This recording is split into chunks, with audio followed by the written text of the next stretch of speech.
આપ જોઈ રહ્યા છો વાત્સલ્યમ સમાચાર, હંમેશા સત્યની સંગાથે।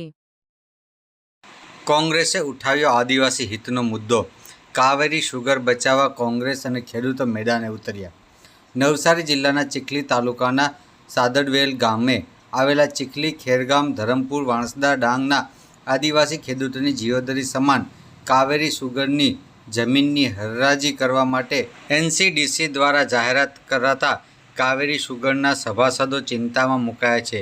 ત્યારે નવસારી જિલ્લા કોંગ્રેસ સમિતિ દ્વારા ચીખલી પ્રાંત અધિકારીને એક આવેદનપત્ર આપી કાવેરી શુગરની હરાજી અટકાવી તેનું તાત્કાલિક નિર્માણ કરવામાં આવે તેવી માંગ કરવામાં આવી છે। વર્ષ 1981માં કોંગ્રેસ પાર્ટી દ્વારા આદિવાસી ખેડૂતોના હિતમાં કાવેરી શુગર મિલનો પાયો નાખવામાં આવ્યો હતો અને વર્ષ 1989માં ગણદેવી શુગર સામે સુપ્રીમ કોર્ટમાં જઈને કાવેરી શુગર મિલનું લાયસન્સ મેળવ્યું હતું અને સાગદળવેલ ગામે જમીન ખરીદી હતી। જે બાદ રાજ્ય અને દેશમાં ભાજપની સરકાર આવતા ચીખલી તાલુકાના સાદગડદેવ ગામે કાવેરી શુગર મિલનું નિર્માણ શરૂ કરવામાં આવી હતી અને આ કાવેરી શુગર મિલનું ખાતમુહૂર્ત ગુજરાતના તત્કાલીન મુખ્યમંત્રી આનંદીબેન પટેલના હસ્તે કરવામાં આવ્યું હતું અને આ જ દિવસે સાગદવેલ ખાતે જાહેર મંચ પરથી તાત્કાલિક મુખ્યમંત્રી આનંદીબેન પટેલ અને નાણામંત્રી સૌરભ પટેલ દ્વારા 15,000થી વધુ સભાસદોની ઉપસ્થિતિમાં એક ઐતિહાસિક નિર્ણય લેવામાં આવ્યો હતો, જેમાં કાવેરી શુગરમાં આદિવાસી સભાસદો વધુ હોય જેથી શેર ફાળો આવે અને પહેલાં સરકારશ્રીનો શેર ફાળો પૂરેપૂરો એડવાન્સ જમા કરી દેવામાં આવશે તેવી જાહેરાત કરવામાં આવી હતી, જેથી આ વિસ્તારના આદિવાસી ખેડૂતોમાં ખુશી ફેલાઈ ગઈ હતી।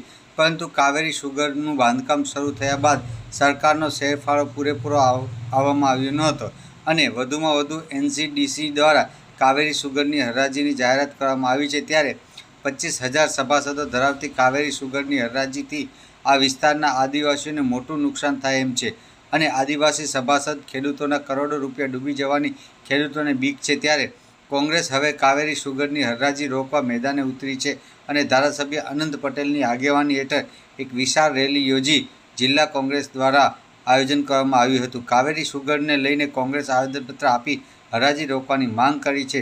સાથે સાથે આ હરાજી રોકવામાં નહીં આવે તો જલદ આંદોલન આપવાની પણ ચીમકી ઉચ્ચારી છે। રિપોર્ટર દીપક પટેલ, ખેરગામ, વાત્સલ્યમ સમાચાર। અને અત્યારે જ આપણે પ્રાંત અધિકારીના પટાંગણમાં ઊભા છે ત્યારે તમામ અધિકારીને પણ સૂચના આપીએ છીએ, સૂચન નથી આપતા, સૂચના, અને એમને પણ વોર્નિંગ આપીએ છીએ કે 25 તારીખે ઈ હરાજી થવાની છે। એ જો હરાજી થઈ તો અમે તમારા બારણે તમારા ઓટલે બેસીને ધરણા પ્રદર્શન કરશું અને કરશું। આ કોઈ ભાજપિયાના બાપની જગ્યા નથી, આ કોઈ ભાજપિયા ડિરેક્ટરનું નથી, આ આદિવાસી સમાજના ખેડૂતોના પરસેવાની જમીન છે અને એના પરસેવાના શેરના રૂપિયા છે। અમે એક બી રૂપિયો પાણીમાં જવા દેવાના નથી। પરંતુ એ હરાજીમાં પણ કોઈ એજન્સીએ આ જગ્યા કે આ સુગર લીધી, અમે જો પગ મૂકશે ને તેનો પગ ભાંગી નાખશું, એટલું યાદ રાખો। અમે અમારા વિસ્તારની અમારી પોતાની જમીનમાં કોઈ પણ એજન્સીને ઘૂસવા દેશું નહીં। હા, ડિરેક્ટરોએ આ ચાલુ રાખવું હોય તો ચાલુ રાખો, અમે એમાં મદદરૂપ થઈશું, પરંતુ ચોરી જવાની અને ભ્રષ્ટાચાર કરવાની કોશિશ કરી છે તો અમે કદી કાળે સહન કરવાના નથી। અમે જે સમયે જો કબજો લેવા કોઈ એજન્સી આવશે તો અમે એના દરવાજા પર બેસી જઈશું, એના ટાયરની હવા તો અમે ગાડીની કાઢશું પણ એના ટાટિયા તોડી નાખવાની બી અમારામાં તાકાત છે। ખૂબ લાંબા સમયથી આપણે રેલી સ્વરૂપે આવ્યા છે, ગરમી પણ લાગી છે, શૈલેષભાઈ તમામ વાત કરી દીધી છે।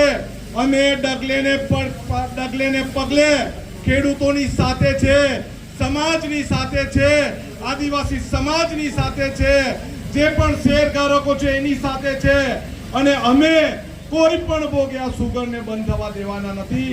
સૌનો આભાર, સૌને જય આદિવાસી, જય જોહાર। આજે અમે કાવેરી શુગર સુગરની હરાજી રોકવા માટે આવેદનપત્ર આપ્યું. હજારો ખેડૂતો અમારી સાથે રેલીમાં જોડાયા. આ સુગરમાં 25,000 જેટલા ખેડૂતો સભાસદ છે અને એનાથી પણ મોટી સમસ્યા એ છે કે આજુબાજુમાં 50થી 60 જેટલા ગોળના કોલા આવેલા છે અને આ ખેડૂતોનું ભયંકર શોષણ કરે છે. 2200થી 2400 રૂપિયાનો જ ભાવ આપે છે અને એ શોષણ ક્યારે બંધ થશે? જો આ કાવેરી સુગરનું નિર્માણ થશે તો. પરંતુ 2016ના તત્કાલીન મુખ્યમંત્રી આનંદીબેન પટેલે 15,000થી વધુ સભાસદોની હાજરીમાં રાજ્ય સરકારનો ફાળો આપીને આ સુગરને કાર્યરત કરવાની વાત કરી હતી, પરંતુ એ જાહેરાત પૂરતી સીમિત રહી ગઈ અને આજ દિન સુધી રાજ્ય સરકારનો ફાળો આવ્યો નથી. ત્યારે આવનારા સમયમાં ધવલ પટેલ જે વિકાસની વાતો કરે છે, અનંત પટેલને આંદોલન ફક્ત કરવા પૂરતા કરે છે એવું કહે છે. ધવલ પટેલને મારે એક જ વાત કહેવી છે કે દમણગંગાને જો 240 કરોડ રૂપિયા ફાળવવામાં આવતા હોય તો શું આ સુગરે શું ગુનો કર્યો કે આ સુગરને પૈસા ફાળવવામાં આવતા નથી? શું આદિવાસી વિસ્તારની આ જીવાદોરી છે એટલા માટે?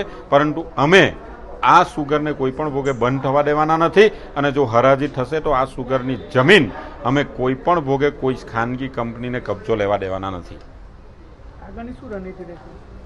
અમે આગળ દરેક ખેડૂતોનો સંપર્ક કરી રહ્યા છે. ખેડૂતો અમારી સાથે જોડાઈ રહ્યા છે અને આવનારા સમયમાં હજારો ખેડૂત અમારી સાથે જોડાશે અને આ સુગરનો અમે કોઈ પણ ખાનગી કંપનીને કબજો લેવા દેવાના નથી.